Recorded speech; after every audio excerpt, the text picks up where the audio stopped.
Hello there, lovely animation industry podcast listener. Today's chat is going to start a little later because the guest sent me a super amazing, cool, incredibly interesting behind the scenes of the stop motion feature film they were working on. So I'm going to show that video first, and then after that's done, then we'll get into the podcast. So please enjoy. Hi Terry, this is Samu Mariani from Brazil. We spoke about stop motion the other day. Thank you so much for the chat and for having me at the Animation Industry Podcast. So hopefully you are recognizing me even through my mask, because I'm here right now at Koala Filmes, and I would like to show you some of the sets and some of the stuff that we restored from Bob's Pit since I spoke to Cesar Cabral and he allowed me to do that. So yeah, this is the set of the game that I told you about. I just finished animating, and this is the Arduino board that I told you that I have been working with. So you can do a lot of stuff with it, like automatic camera movement and, controlling stepper motors and everything. So so this is the part where we animate stuff. This is some bits, some of the sets that were originally produced for the short film Dossier Rebordosa that is from Cesar Cabral as well. It went out on 2008, and this is the main hall. Oh, sorry about that. I'm filming horizontally because I think it's going on YouTube, I don't know. So this is the main hall, and this is the poster of Bob's Pit that just came out. I hope you can see it, because I'm not seeing myself right now at the camera. And we are going now to the workshop part of what Koala Film is, and you can fast forward this bit if you want, because it's a long walk.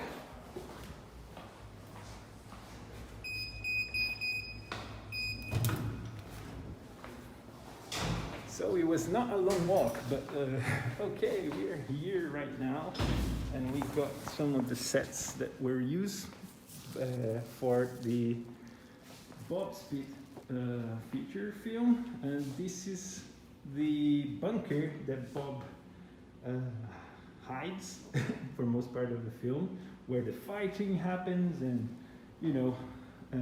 it's just part of the sewers inside the mind of Angelis. And this is the apartment where Angelis stays most part of the film as well. This is the living room, and this is the studio where he works, and he's over there. Someone put him over there just waving at the lamp, but okay. This is the Angelis Studio, and so you can see the apartment like from this perspective. I think it's a good way of seeing how the rooms connect to each other and everything. This is the corridor, and here we have the messy room with a lot of stuff, the Rebordosa magazines, the auditorium, and also you can see the elevator where a lot of good stuff happens. I cannot give any spoilers of the film.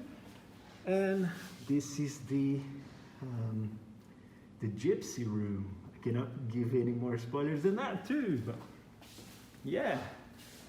And if you're watching this, be sure to search for Bob's Pit at your local cinema or your local festival to see if you can, watch it somewhere. Well, I think that's it. If you want to see anything else, please let me know. I think these scenarios will be exposed at a museum that is close to here very soon, in the next 2 months or so, and I think that's it, yeah. And well, thank you so much for the chat again, and if you're watching this, be sure to subscribe to Terry's channel and click the bell button to receive his updates. And well, thank you, and see you next time. Welcome to the Animation Industry Podcast. My name is Terry, and I would have published this episode yesterday, but I spilled an entire coffee on my laptop and had to wait overnight for it to dry out, but thankfully everything still works fine. Today I'm chatting with Samu Mariani, a very talented stop-motion animator working in Brazil. Samu and I actually met at the recent Ottawa International Animation Festival, and I asked him to come on the podcast to share what the stop-motion industry is like in Brazil, and how he got to work on the stop-motion feature film Bob Spit, We Do Not Like People, as an assistant editor and second AD, and that film actually won the grand prize for feature animation at OAIF. Now, besides Bob Spit, Samu has stop-motion animated on the series Angelis the Killer. Plus, he runs a small animation festival called the Extraordinary Week of Animated Festivals, which is on its 5th edition. Now, before we begin, I have a sponsored message to share with you, and it comes from my friends over at Hue, makers of colorful, affordable USB cameras and animation software for creative teaching, work, and play. Available from HueHD.com and Amazon, the new Hue HD Pro cameras feature 1080p image and video resolution, a built-in microphone, and LED lights. Hue's funky, flexible plug-and-play cameras are easy to use, and they are compatible with any apps that recognize USB cameras, including Discord, Dragonframe, OBS, Twitch, Google Meet, Zoom, and many more. Visit HueHD.com for more information and follow @HueCameras on Instagram or Twitter for news, freebies, and giveaways. Now, without further ado, let's jump in. Hi, Samu. How are you? Hi, Terry. Nice to meet you. Yeah, I'm really excited to chat, especially because I've never chatted with somebody from Brazil before, especially stop motion in Brazil. And I am super interested for you to just give me all the info about what stop motion is like in Brazil. But first, okay, maybe you can just tell me what you're working on right now, just for some background for people listening. Yeah, it's absolutely my pleasure. Welcome to Brazil. Thank you. I'm working now. I'm going to start working on the Angelis the Killer animation for a game that Koala Films is producing. Is it stop motion? Yes, it's a stop motion. A game. Yeah, it's hybrid. It's part stop motion and part CG. And we'll start animating on the next week. That is incredible. Do you know, I'm just curious, do you know how it was pitched and picked up? Because pitching a stop motion game sounds crazy when you can just do it in CG or 2D. Yeah, I think I'm not very aware of that because I was not part of the production team, but I was on the team that was elaborating the script for the first idea. Yeah. And I knew how to code a bit and make some things in Unity and other engines. And I entered the project with that in mind. But after that, I just slide to animation, stop motion animation, which was what I was really on about. But I think they pitched the idea firstly by saying it will be very simple. It will take 2 or 3 sceneries of stop motion, and I feel because it's just a prototype at this point. It's like a demo. Nice. So you're gonna what is your role on this game? I was assisting with coding, but now that I slide off, I'm just stop motion animating. That's amazing. And okay, so I know I feel like your whole life is revolving around stop motion animating Angelis' work. As somebody from North America, Canada specifically, I've seen influences of Angelis' work, and I was familiar with the style, but I've never read any of it. So how popular is Angelis in South America or Brazil specifically? Well, in Brazil specifically, and specifically in São Paulo, which is where I am based, he's very popular, especially in the 80s. Yeah. He was chief editor of this magazine. It was called Chiclete com Banana, which translates to banana with gum, like the bubble gum. Okay. And it was very famous at the time because it was very disruptive due to the context of dictatorships and everything that happened. It featured a lot of sex, a lot of Like subversive, yeah, murder, and other subversive things, you know. and he was very, very famous, and all the magazines that he edited were like, all together with his partner was Toninho Mendes, were sold out. Like they didn't stay on the news stands and anything, you know. They were just like, they were sold out in a week or on the same day. Like, it was crazy how people would read Angelis comics. And he would like create this tradition of Brazilian cartoonists inside this magazine. So that's why in the film, the Bob Spit film, you see other very famous cartoonists in Brazil, which is Laerte, which is, I think she shows up at the middle of the film, something like that. And yeah, that's it. He's very famous. Yeah. And well, also congratulations on winning Best Feature at the Ottawa Animation Festival. That's incredible. How do you feel about that? Thank you. That was completely unexpected, but it feels really exciting to know. I feel very excited to know that people could grasp the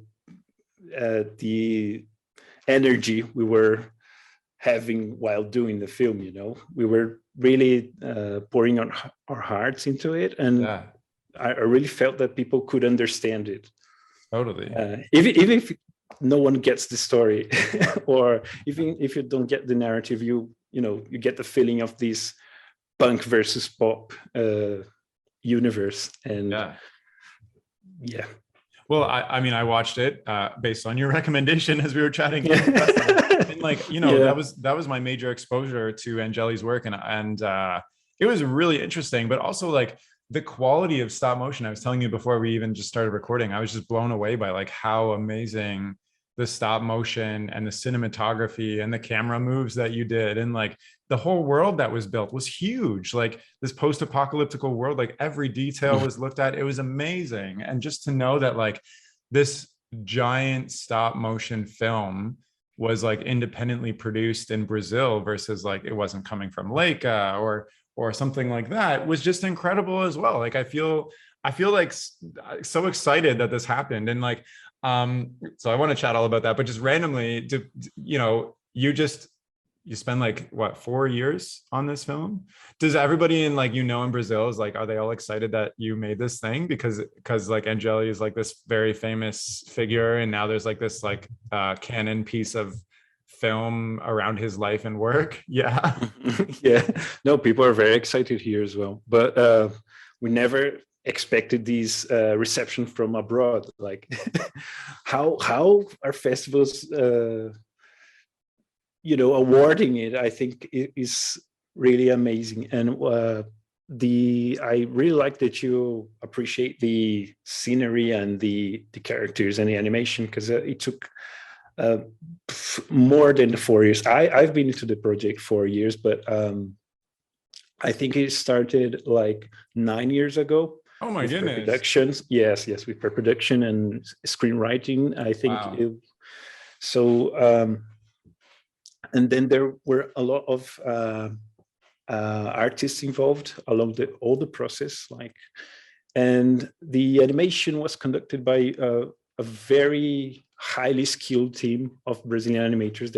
I would love to reference them to you if you want. Most of them are working in Portugal right now, I think. Okay.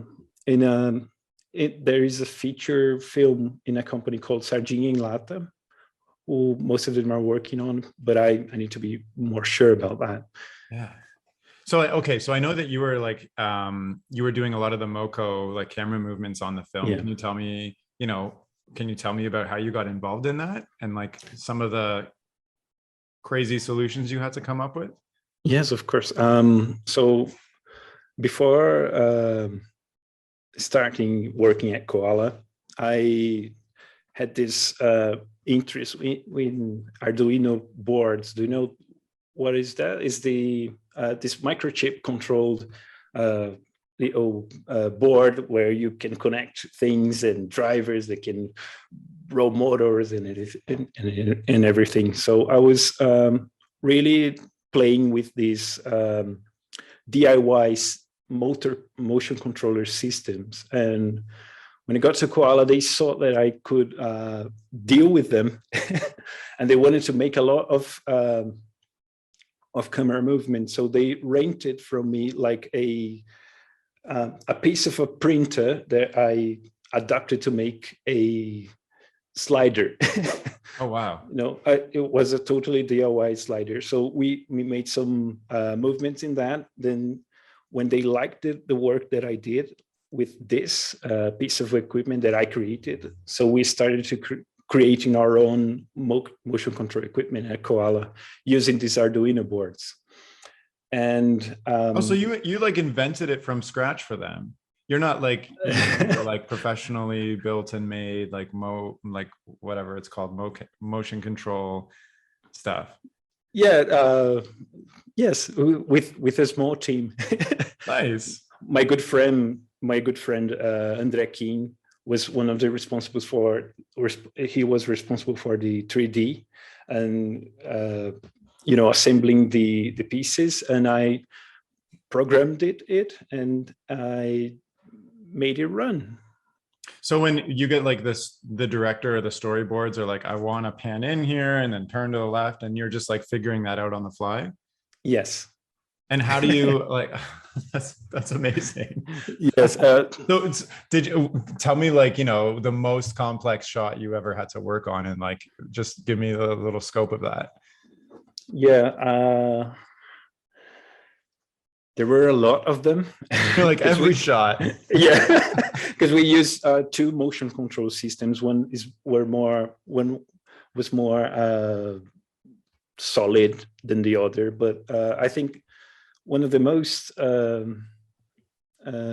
difficult ones was right in the beginning of the film. There is the shot of Bob Spit. He steps on a communicator, which are those balls of light that are in this dystopian world, and the camera goes tilting up, and we didn't know if the motors were able to carry the camera with the lenses and everything. So because it's so heavy. Yeah, because everything was so heavy, and the animator, who was Rosanna van der Meer, she had to animate this shot and I was always conferring. I was always checking if the camera hasn't fallen yet or anything like that. Every frame you're like, did it fall yet? Yeah. I sent her like texts like, Hosanna, is everything okay with the motion control system? And she was like, no, it's fine. Oh, good. Were you, because you made the system yourself, was it integrated with Dragon Frame? I'm assuming you used Dragon Frame on the, okay. You were like separately doing it. Yes, Dragon Frame actually has within the scripts that comes with the program a script for Arduino controllers. So you have to change some parameters, and then you can like use it. Wow, that's I have no idea how to do any of that, so I'm just super impressed. So you're like the number one Moco guy in all Brazil right now. No, I'm not. No, I work for. So I'd love to dial it back and just I've never chatted with anybody from Brazil before, and I really don't know what the landscape for like animation and specifically stop motion is like. So like, at what point did you say to yourself like, I want to get into stop motion and make it a career, and I feel confident that I can do this? Yes. Okay. I think I'll try to keep it short because it started in 2011, like 10 years ago, exactly. When during to this day. To this day, yeah. I remember at graduation, we had I studied media studies in Campinas, which is a city on the outskirts of the metropolitan area in São Paulo, and but it's still is in the state of São Paulo. So I studied there, and there was this screenwriting course where we had this special class about animated documentaries from a professor called Jennifer Serra.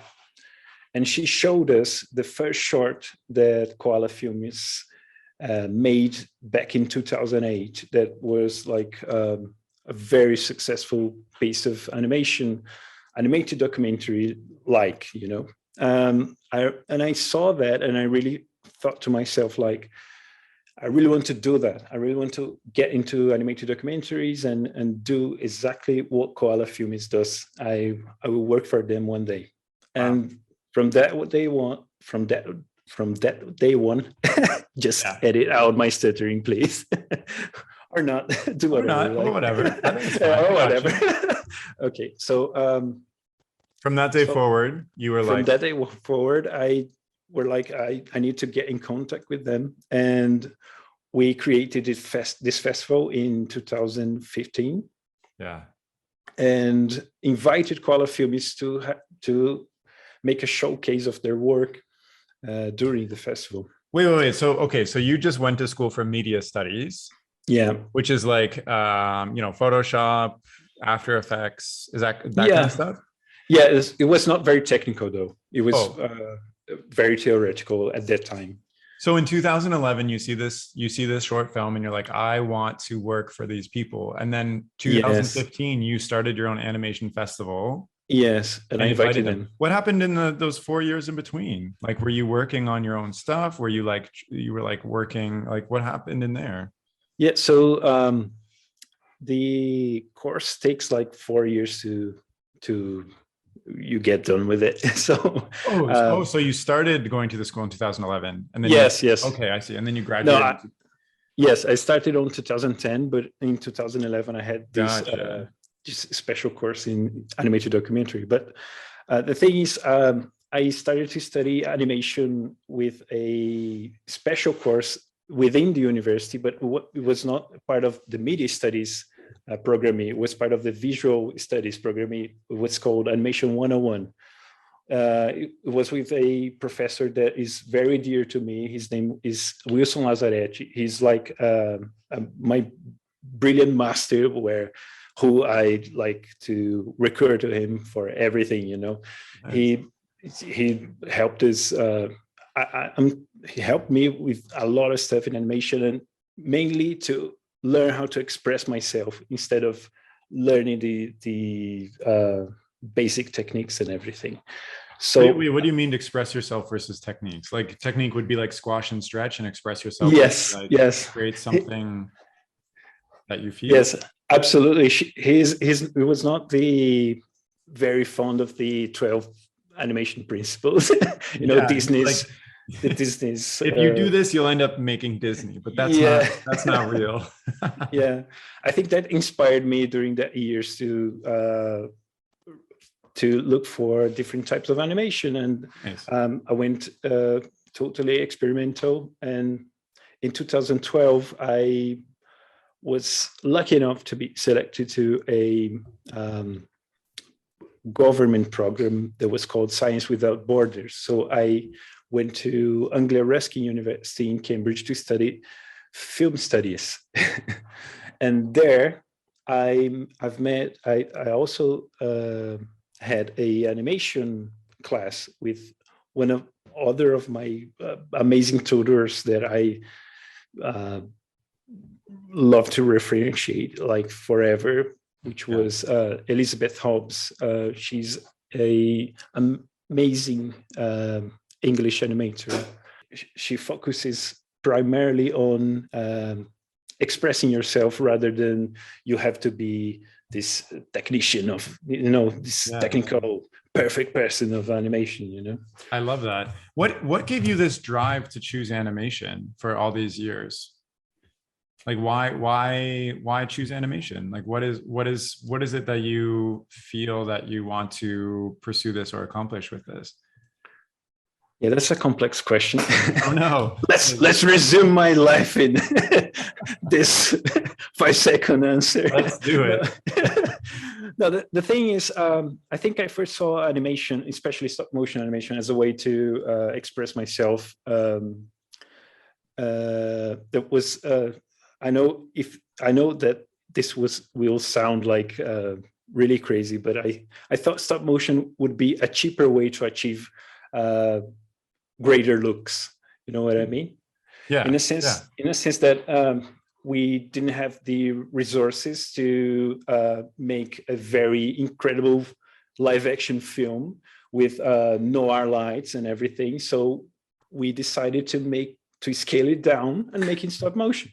You know? Yeah. I can't hire 20 people, but I can create tiny people that I don't have to pay. Yes, and I can spend all my life animating them frame by frame. So I think that was my first insight into it, and my long date partner, which helped me realize that more and more, because I have this partner. Her name is Camila Cater. She's also a very famous. Now she's famous filmmaker, who's in Belgium right now. And wow. I started dating her like back in 2012, 2012. Yeah, I think that was, yeah. And she was showing me how animation can be very expressive, and how could I like express the big worlds we were conveying into this little pieces of frame by frame madness. Nice. How many, I guess, how big is the animation community in Brazil? Like, you know, you're going to this school, you started this festival, you wanted to work at this company. How big is the animation scene there, specifically in stop motion, I guess? Mm-hmm. Yeah, I believe it actually is very small. Yeah. I think the animation community in Brazil, especially in stop motion, I think I can pinpoint to you like 3 companies that they're making features right now, and they're making a lot of progress, and they have like series going on, I think. Wow. And they have like short films as well, but that's very and is it isolated cases. Is it for a Brazilian audience, or is it service work for like American audiences or something like that? You know, like some TV shows are like the animation's done in another country. Is that the case there, or like your film was made in for like a Brazilian audience, obviously, but are these other companies same thing? What I can say about that as well is that Bob Speed was a really complex experiment in a sense, because it is like for the Brazilian audience, but it's also built in a very complex way in order to reach other audiences as well. You know, like the reference to Western film, the punk versus pop thing, the Elton John thing. By the way, I cannot say that. You have to beat me out on that one. the little pop figures, you know, the little mutants. I know what they resemble. They resemble Elton John, like clearly. Yeah. It's got the glasses. They do. I think even it's mentioned in the film once. His name, maybe. Is it? I can think. I don't know if it's sacrilege to say that. Yeah. But do you know how these films are being funded? Like, is like the government funding homegrown animation, stop motion? And that's incredible that you have their grants or whatnot, or like. Yes, there are grants. Absolutely, there is financial aid behind it, and Bob Speed is only the second stop motion feature ever made, all in stop motion in Brazil. Like the first one was called Worms. I think it's in Portuguese is Minhocas. Yeah, they're like skateboarding. Yes. skateboarding worms. Yeah. And also the Have you seen animation in it? that is incredible too. Have you seen it? I haven't seen it all the way through, but I've seen a lot of clips of it. I think I mean, like, I've tried to see it. It came out years ago. Mhm. It's like, do you know when it came out? I feel like it came out like 10 years ago or something. Yes, yes. I think it was in 2008, but I'm not Yeah. 100% sure. I know that most of the animators that worked on Minhocas worked on Bob Spit as well. Nice. So you're not like bringing in animators from, like, for instance, like in the UK, when there's a production on going on, they'll bring in animators from the US and from like New Zealand and like wherever to animate, like, for instance, like Corpse Bride. But on your Mhm. productions, it's like purely Brazilian animators. Yes, because truth to be told, like the wages, the money is completely low budget projects. Like, and we've been into a very dark period right now. Like, we're really entering dark times because within Bolsonaro, like, we don't have financial aid anymore. We Hmm. don't have political incentive. He's dismantling all cinema institutions, and he's persecuting people ideologically. You know, it's just Hmm. absolutely crazy. So, uh, and uh, and this way, we cannot like produce more features like Bob Speed because there's no grants anymore. Oh, dang. And we occasionally, we I think the film invited animators from neighboring countries like Argentina, two amazing animators from Cancan Club. I don't know if you know them. One of them was from Cancan Club, and the other one, I think, worked with them sometime. They worked during production, Hmm. and I think some Brazilians that now work at the Henry Selick film, The Wind and Wild, that's been produced on Netflix, once worked at Bob Spit as well.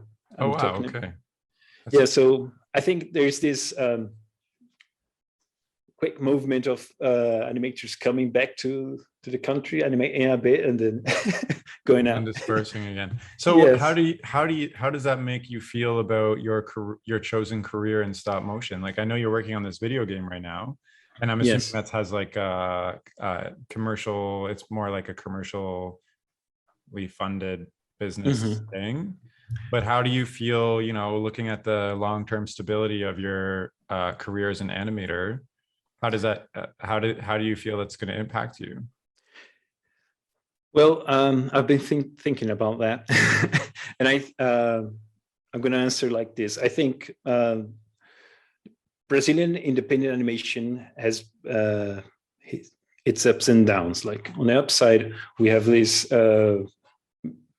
I've been seeing more and more complex ideas being conveyed, being created, and people struggling to make them happen without that much of a money. So we can see like this. We can see like these amazing things on screen that were like low budget or anything, and I think that's a positive aspect.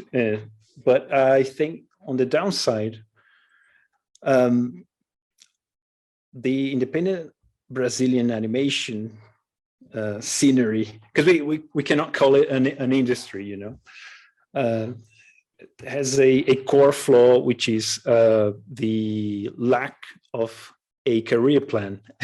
Yeah. The way you're saying is, And when you become too specialized and you want to make more money and everything, these companies, yes, they don't have a lot of resources, and they're like, we would prefer to hire somebody fresh who's going to take less money because we can't yes, pay you.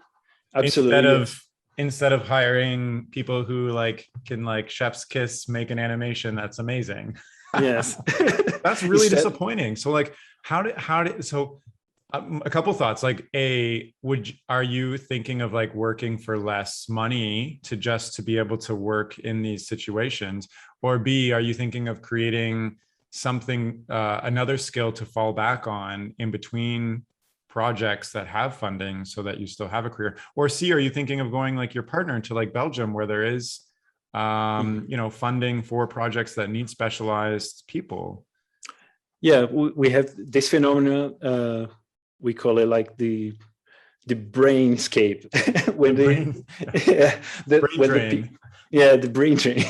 When the people who get specialized just go abroad to work because there's no money for them here, like the salary is simply not good enough. And actually, I've learned a different skill, like the motion controller gig.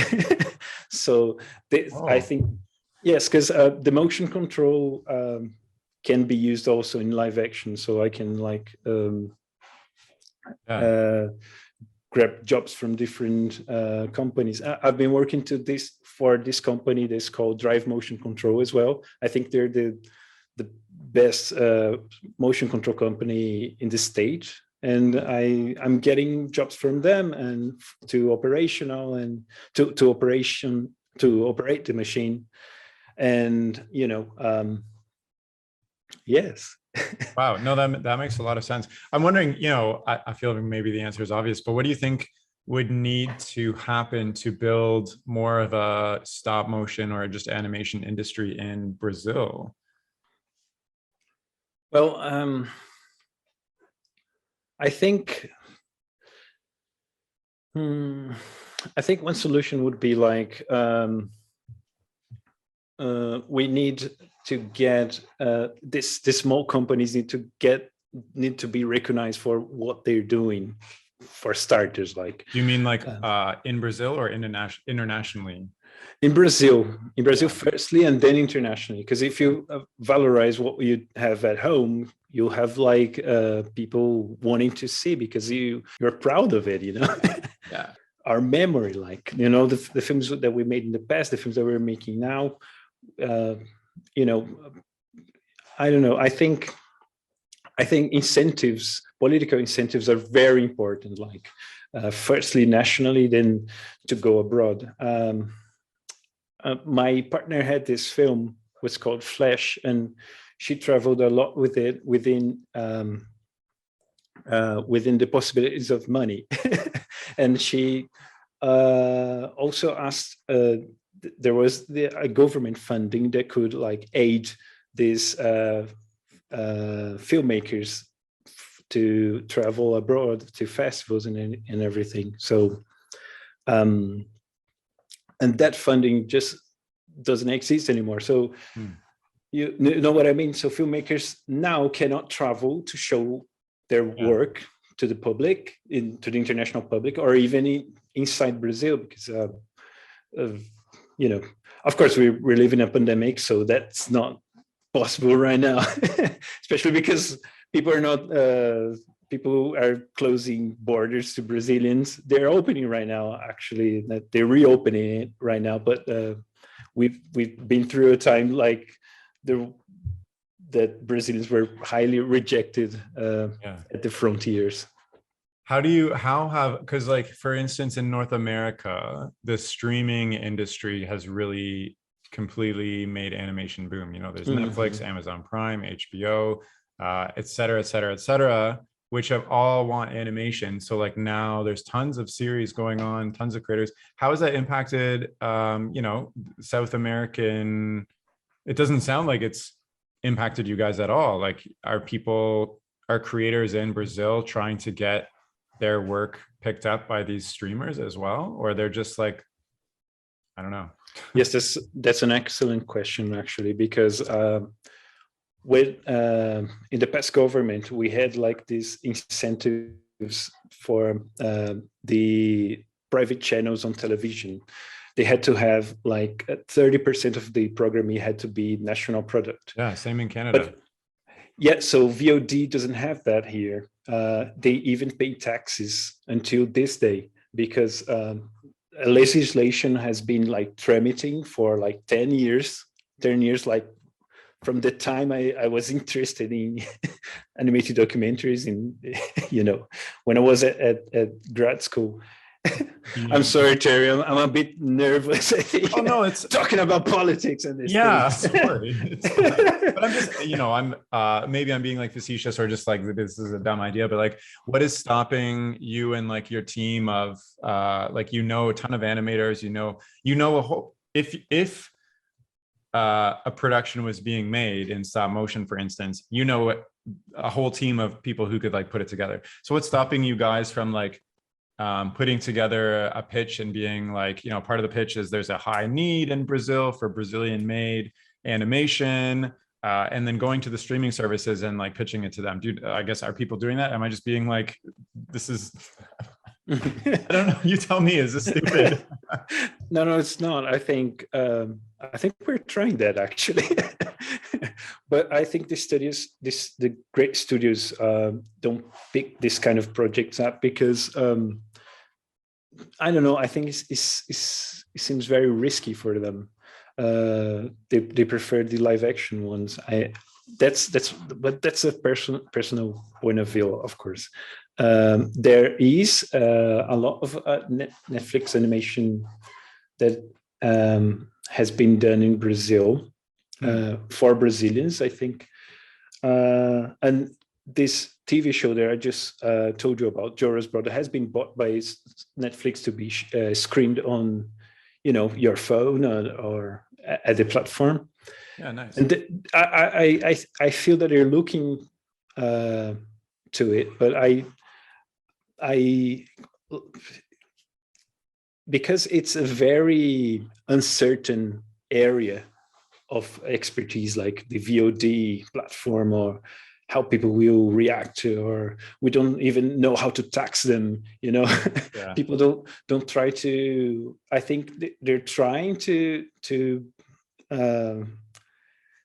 have new shows and create new programs for it, but I think it's not reaching the point where we would like to. Fair. Yeah. I mean, well, it's obviously an extremely complex thing. It's not just like super simple. Oh, tomorrow we're pitching. Oh, we got like that. Yes. Do you think Bob, the film that you just finished up on and won the award, like Bob Spitz, do you think that is going to help change things a little bit? Like, do you see, the widespread viewership, I guess, of this film to like open up new opportunities, maybe? Well, I think so. I hope so. Yay! I kind of hope so because Bob Spitz is, as I said, it was a very complex experiment. Like, if people abroad like that, I think let's go make more crazy stuff and see if it works again. Tell me about the animation festival you were running. Okay, so the Extraordinary Week of Animated Festivals is a festival that incorporates other festivals. So, okay, we initially, the idea was we tried to have these festivals showcase their work, their curatorship into the Extraordinary Week, so that students would get excited to make their animations and also would know where to put their films on. And that was the base idea for it. But it's been 5 editions since the first one, and we are trying to create a approach to project laboratories as well. So trying to get students to showcase their work in progress work and focusing mainly on processes, because I think that's the good thing about animation, right? When you can share your process with others, not only the final product, which is so you're creating like a community to showcase your work and learn from others and hopefully like incubate more talents and build up the industry. I think that's incredible. And you've run it for 5 years. That's insane. That's amazing. So tell me, like, how big is this festival? Like, you mentioned students. Is it mostly just students? Is it like, do you book out a bar? Do you book out an auditorium? Like, it started as purely as a student festival inside the university. Then we expanded to partnerships with local communities and local institutions that would like to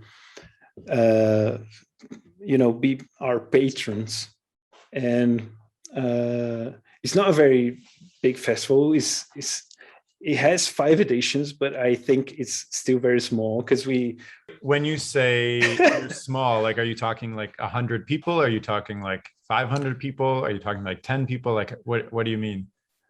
I'm talking about 10 people. Like, oh wow, but that's still yes. really cool. Yeah, we are 10 people interested in animation that eventually get more 10 each, You said it's like 10 people big, but yeah. I mean, like, from what you've told me, there's not like a very clear path if you want to become an animator. It's not like you go to this school and everybody that goes to school is an animator. They get an internship at a studio, then they start working at a studio. Like, it's very small, and you said even like anarchistic, I guess. Like, you want to get into animation, you do things yourself. So do you think that the people that come to this festival are these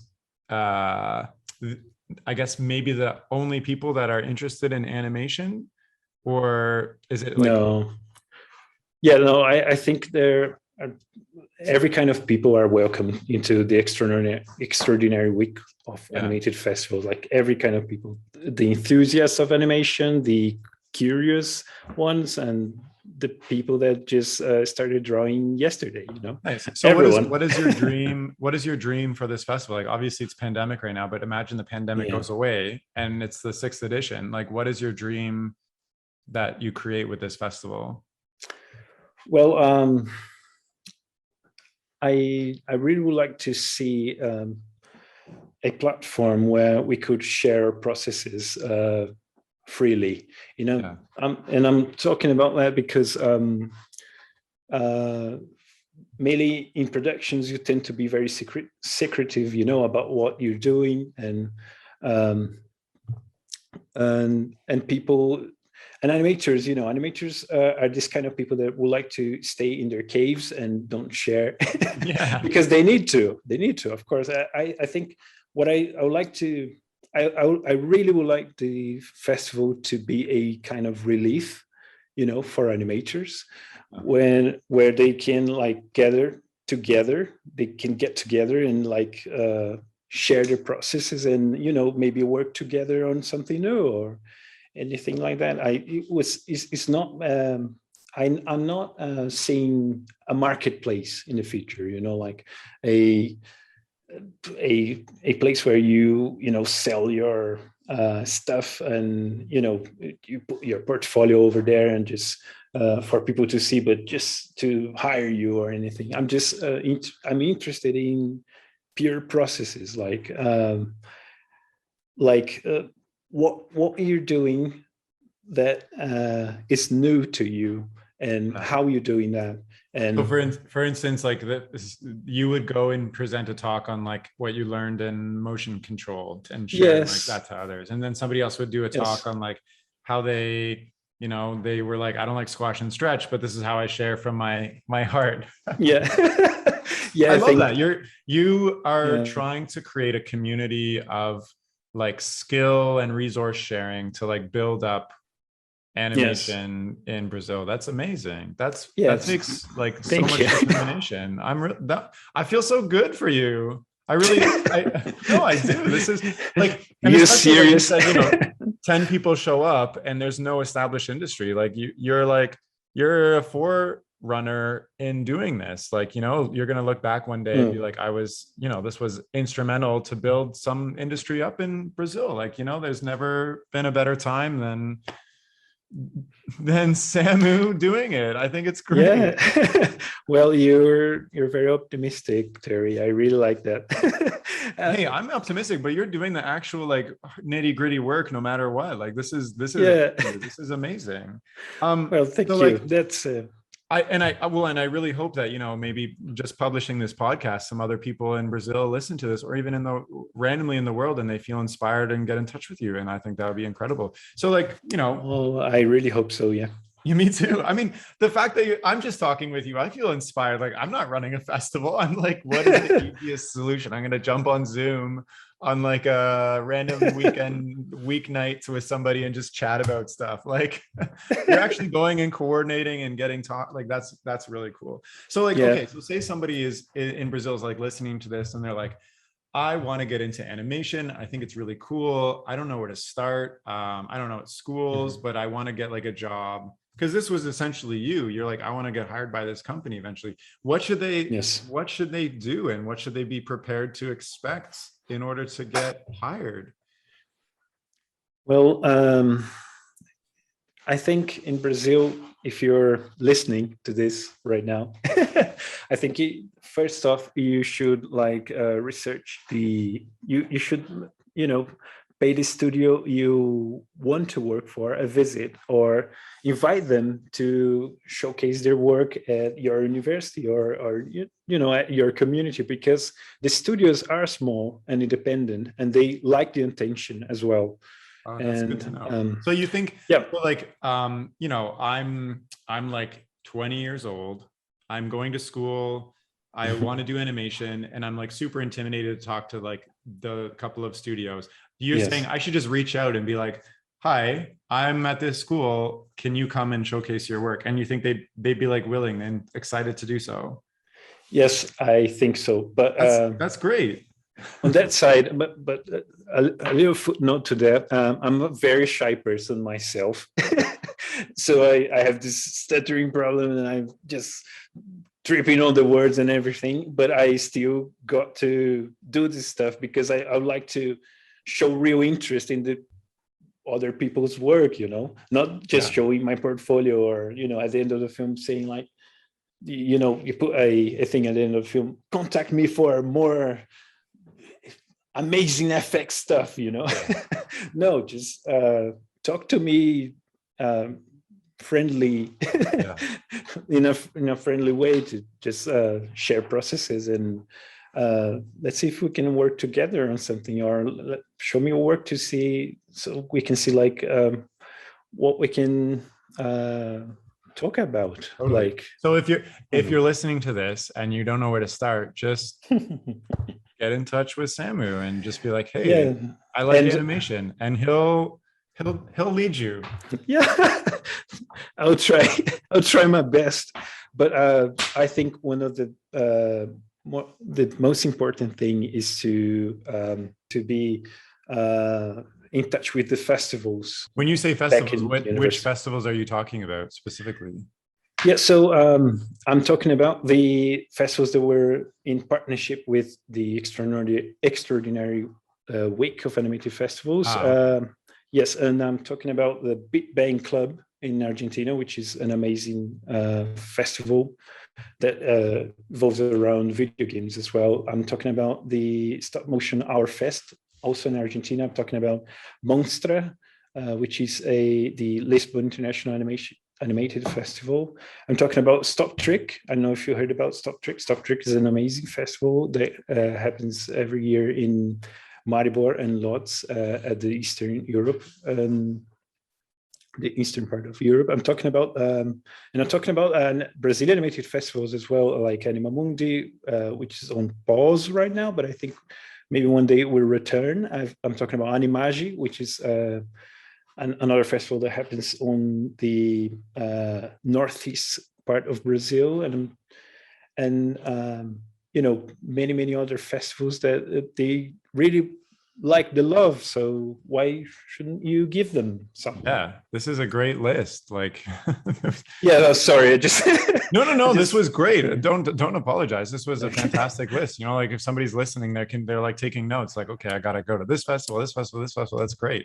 So okay, so we've chatted about where you came from. You were at Media Arts, you saw an amazing film and you're like, I want to do this. And I could just tell you're super driven because you're like, I'm going to start a festival, invite this studio to come to hire me. And look, here you are. You just finished up work on a amazing feature film that's award winning, and you're working on a really cool video game now, and everything you've done is about Angelis' life. You're like, Yes. can't get away from him. Yes. So tell me, like, you're working on this video game now, but like, what's next for you? Like, what's going on? Well, I'm really trying to finish a short film that I started like 7 years ago. It's a Wow. stop motion short film that helped me to understand. It was a great laboratory which helped me to understand a lot of stop motion at that time. It's called Unspeakable, and it was about the social upheaval that was happening at the time. It's a very political short, and I really would like to finish it. I'm trying to co-produce it with Portugal right now. And how does that work? I've some people in Portugal from a really nice company reached out to my partner due to the last short film that we did together. It was called Flash. It was this anthology short that was about these the lives of 5 women, and it was also an animated documentary, and they talked about their relation to their own bodies, and it was animated by 5 different animators as well, women animators. It was a 95% women project, which is to me be part of that is really I was really privileged for that, and it went all around the world. We got qualified for the Oscars as well, but we didn't make the short list. That's incredible. Wow. Yeah, so this Portuguese company just reached out for us to us, and then they asked if we had another project, and I said, well, we have this short film that's been going on for 5 years. No, 6 years. That was last year. Yeah, that was last year. And yeah, it was a project that it's really dear to me. It's really close to my heart because it touched me. It taught me so much. Like in a sense that I didn't know anything about stop motion before that, and I really got my hands on studying and reading stop motion books and simply like looking for references from stop motion animators in the Eastern Europe and UK animators, and of course the US greater studios, and that's it. And so I hope these Portuguese people were like, we want to help fund yes. this film. That's amazing. And are they doing that through government grants or like yes. Okay, so that's interesting. So like when your strategy to make a film yourself is to partner with another country that has government funding for films, that makes sense. And that's like a big theme in Europe as well. It's like, you get funding, you're like in Italy and you get funding from France and like Portugal and like, I don't know, just all around the world. But so that's interesting that you have like the opportunity to do that too. Yes, the short that I made with Camila, which she directed, was also within that scope. I mean, it is a co-production with Spain. So, oh, nice. We had a lot of support in, especially during the post-production phase, which I was very much involved because I was the editor of that film. Besides a stop motion animator and this runner of this small festival, I do edits. I work with editing a lot, especially for animation. Nice. So okay, so like I guess I think it's incredible that you've got this short film going on for 7 years. That's amazing. Yes. The energy needed to keep that going. But I guess what you're saying is like kind of the conclusion is if you want to be a stop motion animator in Brazil, you also have to have a number of other skill set. You have, like you, for instance, you have the motion control, you do editing on the side. And then when an opportunity comes up to do stop motion, you're like ready and prepared. And you're also like, you have the short film on the side where you're trying to make that happen too. I think this situation is changing because the schools of animation are really showing the students what they can do, so that they don't need to become like self-made artists, self-made stop motion animators, self-made stop motion filmmakers, that you need to know everything from storyboard to mixing and post-production. But I think that if you wanted to thrive in Brazil right now, you need to be a bit of everything, or at least try to partner with someone who you really have confidence in, and someone who you really trust, and make a good project with this person, or this person, or this people. I don't know. Yeah, totally. I mean, and it also sounds like you have to stay well connected, like with the festival circuits, and know what's going on too, I guess.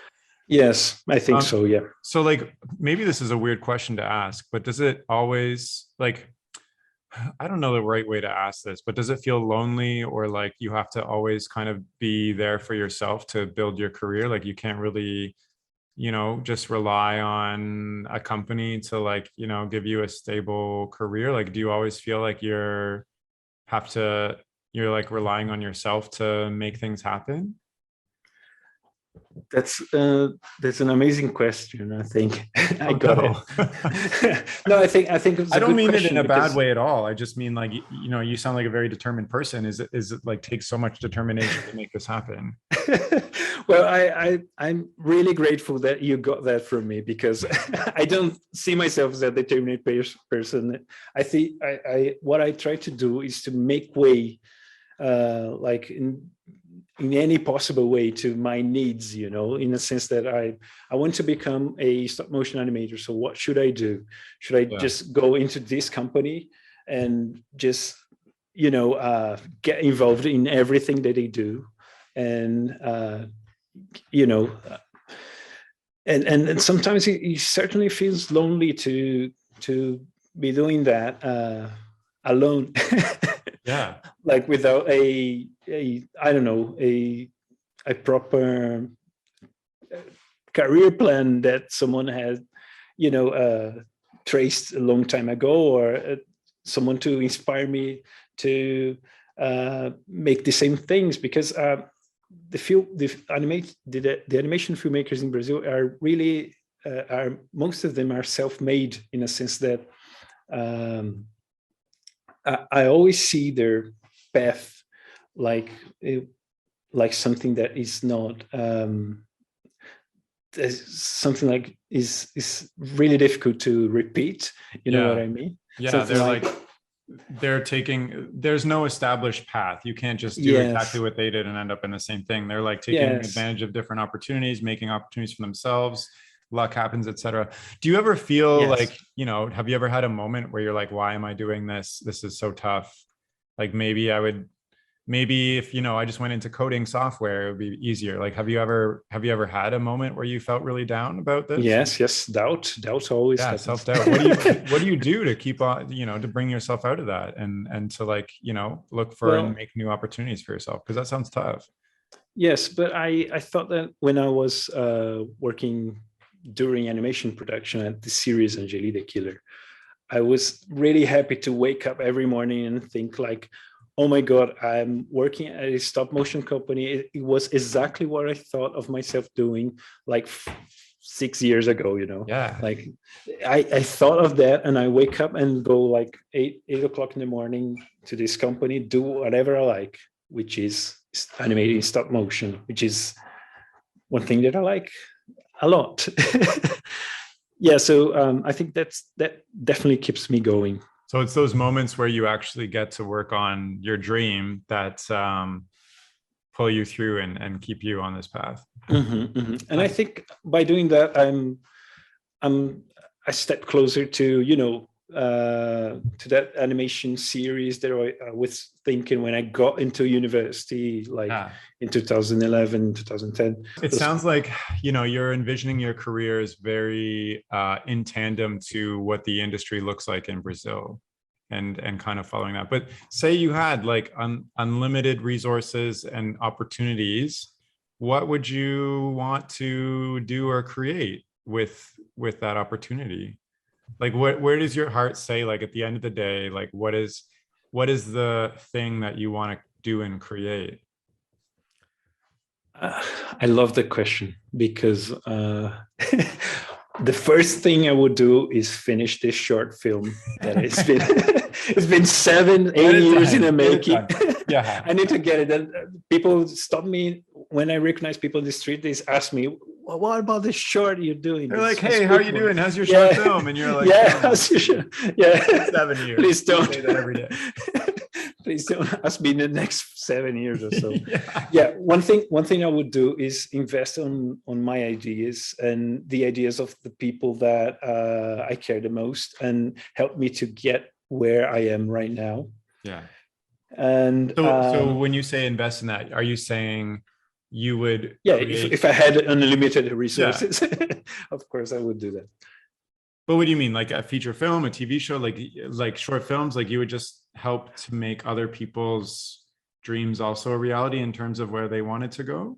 Yes, of course. I think that is the most... I ask this question a lot, and nobody has ever said, I would use that opportunity to uplift the other people that would help me. Most people, even how I'm interpreting it is like, I would create the TV show I always wanted to, or I would be a director of a film. I want to cry. That's like so wholesome that you just said that. No. But listen, yes, I would love to make the TV show that I always wanted to make, but yeah.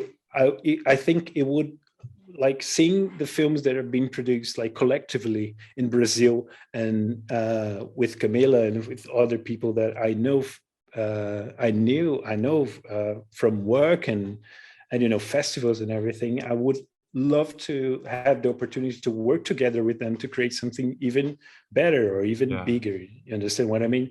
I think most of the people that I know, I would say a very grim thing right now, but sometimes people don't get the energy to carry on with animation, and they choose to go sideways and do another stuff, and mainly because the market's not very stable, and we have these independent companies that they need to be uplifted, and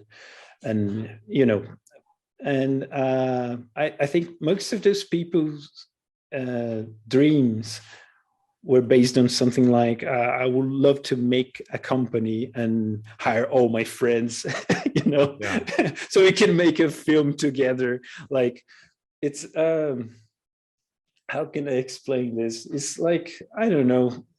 I think you see so much talent being directed sideways. Yeah. And you just feel like, well, what if I could get this person to work on an amazing project, because I think there is a lot of intellectual property in Brazil that's being overlooked, and they need to be uplifted. I mean, they need to be in the center of the conversation, I think, and that's why I created the festival as well, to showcase the works of students and to make them know, to make them realize, I know to make anyone do anything. No, but to inspire people to, to push a work little together. further, and if they have that creative feeling inside, to push it out a little bit more by being more connected and inspired. What you just said is absolutely incredible to me, and I absolutely love it. I'm honestly, while you're talking, I'm like rethinking things for myself. I think because especially in North America, we have so much animation, and there's so many opportunities. Like in Toronto, there's I don't know, probably 20 animation studios alone, and in BC and in the States and LA. And I can spend my whole career working in animation in here and just hopping from studio to studio, whatever. And I'm pitching shows myself. And I've seen a little bit of success with that too. But just hearing you talk about how, there's not a huge community and it is a little bit more tough, and there's so much intellectual property dispersing into other industries that's not even, it's being overlooked. It's totally different perspective. I'm like really happy that we've chatted, and I've like got to pick your brain on this. I think that's incredible, and I'm hoping that, even just talking about this or like publishing this podcast, it helps bring a little bit more attention to that, because there's so many unique stories and creative inspiration and creative minds in different parts of the world, in Brazil, for instance, that will just won't happen because of whatever climate there is. And I think it's almost unfortunate that it's changing as well, as more diverse stories are being told by Hollywood and whatever, but most animation and storytelling is exported from North America to the rest of the world, and not homegrown as well. So thank you for sharing that. I don't know if you have any No more worries. I guess we've chatted about your journey and what you're doing, and some of the complications of animation, and I'm wondering, is there anything else that you wanted to share as we're maybe wrapping up this chat? Yes, of course. Thank you, Terry, for the attention you gave it to me, because I really appreciate that, and the attention you gave to the film. I think that was amazing. There was an amazing reception, and I really like to chat more, and get to know your work as well, and get to know others people's work. And oh my gosh, you're just such a nice, genuine guy. I'm like, do you have anything else you want to share? And you like use that opportunity to like compliment me. No, I'm sorry, I don't. No, this is amazing. I think I think everybody listening should go and figure out how they can watch Bob Spit. I watched it and I was blown away, and I'm so happy that I got to connect with you, because and we connected through Bob Spit specifically, like that. Yeah. I saw that and I was like, I want to bring you on the podcast and chat about your experience. I think that's incredible. And we connected through an animation festival. We would have connected otherwise. Who knows? Yes. Never, but like, I'm super happy that we have, and Bob Spit, I can't say enough good things about it. Like I was blown away when I watched it myself. That's so nice to hear. That's amazing to hear. Yeah. I hope the film gets a good reception everywhere as well. Yeah. Do you have any final thoughts as we're wrapping this chat up? For anybody listening from wherever they are, or trying to get into stop motion, or tell their unique story, or short films, or just things that have helped you along the way in your own career. Well, I would say that if you're listening to this, drink a lot of water. And don't forget to wear your mask when going outside, especially if you're in Brazil. And I don't want to I don't want to make myself seem to be like the selfless person in the world. Like, think about yourself as well, and because it's important to develop your own work, and absolutely don't spend that much time on Instagram, and because it can be very, anxiety can, touch your spine along the way. Well, those are great final words, especially the Instagram, right? When I'm going to say, like, follow you on Instagram. Yeah. And follow me. Yeah. Well, I'm not completely a self. Thank you so much for coming on the chat. It's been a pleasure. I'm super glad we got to connect. And I wish you all the best with your short film, finishing that up. Thank you, Terry. It was my absolutely pleasure to be here. Thank you. Yeah. And if you're listening and you want to follow Samu's work or get in touch with him, you can do so by checking out his Instagram. Yes. Samu Bim. Just for a bit. Yeah. Or his website, which is samulab.com. And I'll include both those links in the description of this chat. And thank you so much for listening. That's all for now. Okay, bye.